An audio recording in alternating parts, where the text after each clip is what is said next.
Hey, just doing a quick video on New Year's resolution, that sort of thing, goal setting. A lot of people getting into the gym, doing that sort of thing, eating right, eating healthy. So I just have a few things people have asked me. Um, so like for me, a big thing that I do is I fully commit. This is something that I'm a door-to-door salesman. So a lot of this training, a lot of things I go over is going to be like sales minded type things. One of the meetings I went to, one of the guys was saying, fully commit. So fully commit to what you're going to do. Whether it be the guy watering his grass, go talk to him, you fully commit. So for me, I mean, I fully committed to 2-a-day workouts. So I know that from the 4th of January to the 16th of January, I'm doing 2-a-day workouts. I'm gonna wake up in the morning, go work out. Before I go to sleep, gonna work out. That's just what's gonna happen. I'm not thinking about it. It's not something that I have to wonder. Oh, am I gonna go work out? What should I work out today? I've already committed and I know what I'm gonna do. So when you fully commit to what you're going to do, you have more energy to focus on what you're going to do instead of being wishy-washy, trying to figure out what you should do, if you should do it or not. You end up not doing it most of the time. Um, Another thing too is to take the oxygen away from the fire. This is a concept that Grant Cardone, I don't know if you've probably heard of Grant Cardone before. Um, really great guy, role model for me. A lot of his concepts I've adopted and use in my life.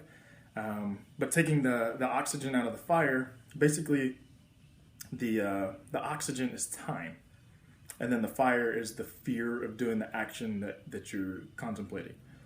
So just like with fire, the longer you let that time go, the more oxygen it gets, the scarier that fire gets, the bigger it gets, and the little thing that you were going to do becomes this big raging fire, and then you don't want to tackle it. You don't want to do it.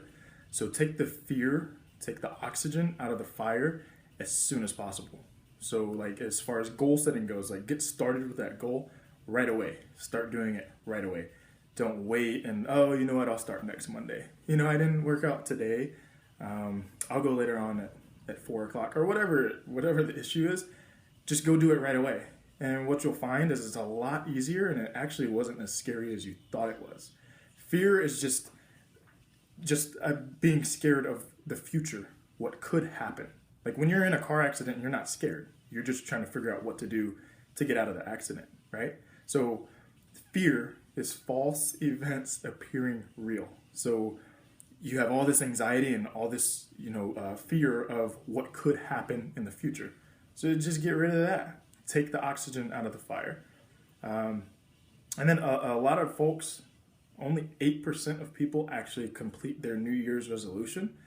It's because they have these crazy high goals, like, oh, I'm going to cut carbs out completely.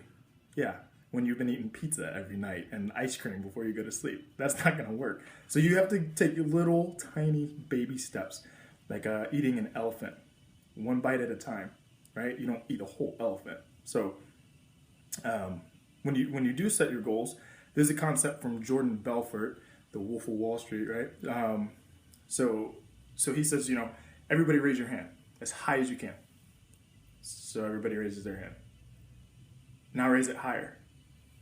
And everybody can raise it higher. So that's where your goals should be. You should set your goals just uncomfortable enough that you can still reach them. If not, they're probably not really worth it. So that's as far as like goal setting goes.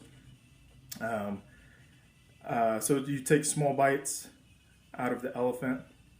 So like start really small as far as diet goes, or even working out. Just cut out like Cokes, or log what you're eating so that you've taken a step, a small baby step to get where you want to go, if that makes sense to you. Because you come in and you're like, oh, no carbs, no bread, I'm going to work out 3 times a day. That's not happening. Take that small step.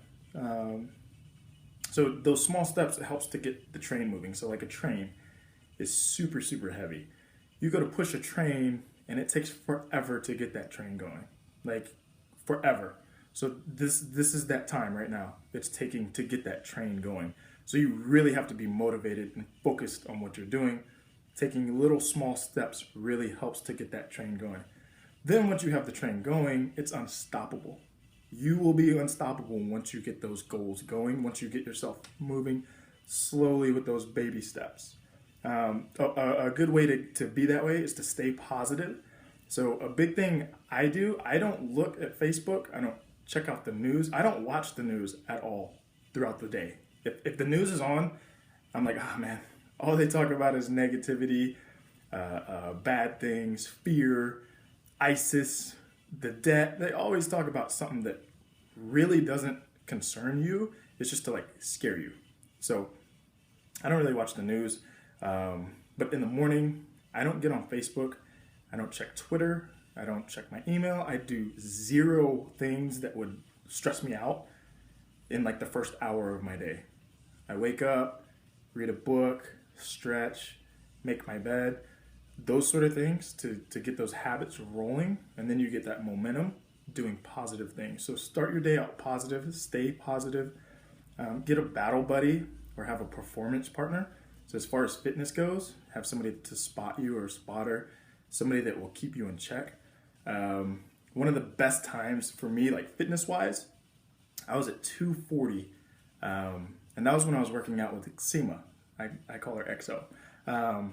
We worked out so hard together and we would keep each other accountable. So if she knew that I had to hit 8 reps and I only hit 6 reps, she'd be like, come on, dude, you got 2 more reps. And if I'm there by myself, there's nobody there to hold me accountable. And it's really a gut check on if you can do it or not. Not everybody can do that. So it's really awesome to have a battle buddy or a partner that'll push you to hit those extra 2 reps that they know that you skipped. Let's see. And then just be yourself, make yourself happy, because at the end of the day, it's just you. No matter who you're asleep with, no matter who your last interaction was with, it's just you. You're the only one in your head knowing if you got better that day or you got worse. So don't try to please everyone. I mean, don't like step on people's toes and be a jerk, but I mean, like, don't do things to make sure that everybody else is happy, because at the end of the day, it's just you. The dude that cut you off in traffic and you're so upset about, he's not thinking about you before he goes to sleep. He probably didn't even know that he cut you off, but you're letting it bug you so much and it's ruining your day. So just let that kind of stuff go. It's just you. Make yourself happy. So stay positive about your day and about yourself. That's pretty much all I have for getting goals set and that sort of thing, just getting started with the new year. My goal is to get back up to 240 pounds. The biggest I was when I was doing those 2-a-day workouts. So that's what I'm doing. I've already committed to doing those 2-a-day workouts. I already have my diet set out so that it's not a question of what am I going to eat for breakfast? Should I eat a banana, an orange, and oatmeal? Or should I make eggs? You know what? French toast, I can just throw that in the microwave. I have the Jimmy Dean packets. No, man. Get yourself set up, have that plan, be committed to it. So I know that I'm eating eggs and oatmeal in the morning, every morning. I know as soon as I get done with my workout, I have my protein shake with the carbs. Then I get in, make my meal. I'm eating chicken and rice. I already know exactly what I'm doing. I've already committed. There's no question about what I'm going to do. So that's really all I have. Like I said, I hope this helps somebody, anybody. But it's just things that have helped me to stay on track with my fitness and my goals. So have a happy new year to everybody, and thanks for watching the video.